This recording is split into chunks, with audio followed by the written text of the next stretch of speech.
Nazmul Shanto you beauty ব্যর্থ নয় যেন অস্ত্র নিয়ে একা হাতে রাজশাহী ওয়ারিয়র্সকে ম্যাচ জেতালেন তিনি। সঙ্গী মিস্টার ডিপেন্ডেবল মুশফিকুর রহিম। দুই দেশি বয়েজের কেমিস্ট্রি।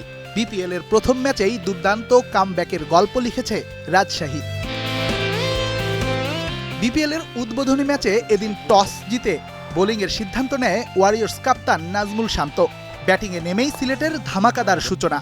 দুই ওপেনার সিয়াম আয়ুব আর রনি তালুকদারের ব্যাটে 4 ওভারে 36 রানের সংগ্রহ পায় ঘরের দলটা।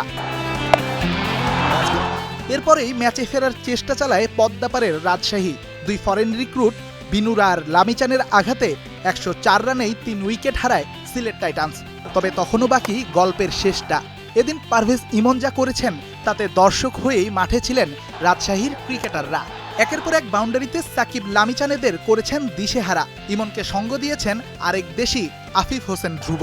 ইনিংসের শেষ ওভারে ব্যক্তিগত 33 রানে আফিফ ফিরলেও ততক্ষণে স্কোরবোর্ডে 190 রান তোলে সিলেট।